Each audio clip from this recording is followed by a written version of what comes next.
प्राचीन भारत का इतिहास, ये पार्ट 1 है और आगे पार्ट 2, पार्ट 3 ऐसे वीडियो आते रहेंगे। पहला स्रोत, ये स्रोत हमें प्राचीन भारत के इतिहास के बारे में जानकारी दो माध्यमों से होती है, साहित्यिक स्रोत से या पुरातात्विक स्रोतों से। तो साहित्यिक स्रोत जो होते हैं जिसमें साहित्य यानी कि जैसे पुस्तकों का या वेद, सामवेद, विनय पिटक, उपनिषद, महाभारत, रामायण आदि विषयों से बारे में जानकारी प्राप्त होती है प्राचीन इतिहास के बारे में। दूसरा है पुरातात्विक स्रोत।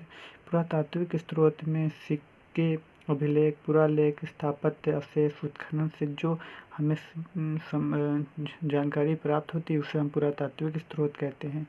अब साहित्य स्रोत में ब्राह्मण स्रोत सर्वमान्य है, यह बहुत प्राचीन है। इसमें ऋग्वेद है, सामवेद है, यजुर्वेद है, अथर्ववेद है, ब्राह्मण है, आरण्यक है, उपनिषद है, महाभारत है, रामायण है, पुराण है। ये ब्राह्मण स्रोत के संबंधी में जानकारी होती है। उसके बाद आता है बौद्ध साहित्य। बौद्ध साहित्य में विनय पिटक, सूत पिटक, अभिधम्म पिटक, महावंश, दीपवंश, ललित और जातक कथा आदि हैं। तो विनय पिटक में बौद्ध धर्म या बुद्ध के जीवन परिचय तथा उनके नियमों संबंधी जानकारी प्राप्त होती है। सूत पिटक में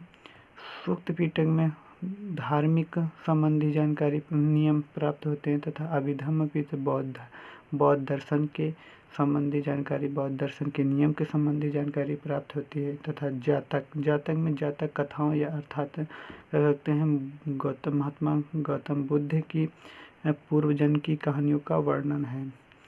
अच्छा, कुछ आप देख लेते हैं। ऐतिहासिक साहित्य का स्रोत में रातंगड़ी कल्हड़ की रचना है, पृथ्वीराज रासो चंद्रबरदाई की रचना है, हर्षचरित बाणभट्ट की रचना है, मुद्रा राक्षस विशाखदत्त की रचना है, अर्थशास्त्र कौटिल्य की रचना है, अभिज्ञान शकुंतलम कालिदास की रचना है और स्वप्न वासवदत्त यह भास की रचना है। फिर आगे जो हमें विवरण भारत के इतिहास के बारे में जानकारी मिलती है वो विदेशियों द्वारा विवरण प्राप्त होता है। जो विदेशी भारत में आए उनके माध्यम से हमें जो जानकारी प्राप्त होती है उसे हम विदेशियों द्वारा विवरण कहते हैं।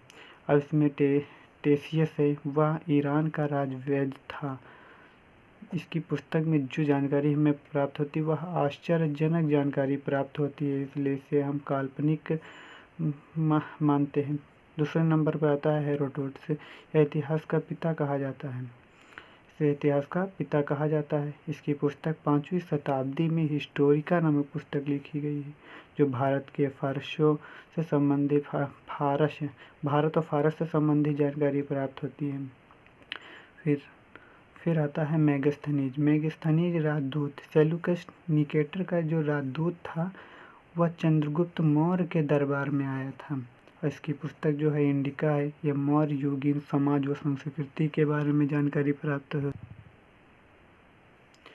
डाइमेकस, यह राजदूत सीरिया नरेश अंतियोकस का राजदूत था। डाइमेकस यह बिंदुसार के दरबार में आया था। उसके बाद है डायोनीसियस।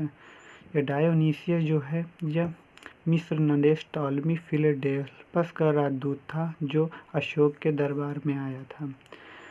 फिर टॉलमी, ये 2री शताब्दी में आया और भारत का भूगोल नामक पुस्तक की रचना की टॉलमी।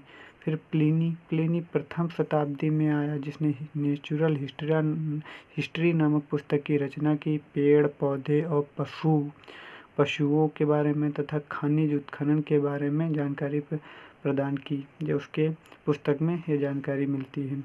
फिर है चीनी लेखक जो फाहियान है, ये चंद्रगुप्त द्वितीय के दरबार में आया था। यह मध्य प्रदेश के समाज और संस्कृति के बारे में वर्णन करता है। यह कुल 14 वर्ष तक लगभग रहा और ये फुकोकी नामक एक पुस्तक की रचना की। फिर आगे है संयुगन। इसके आगे अगले वीडियो में बताएंगे। चैनल सब्सक्राइब कर लीजिए ऐसे वीडियो देखने के लिए।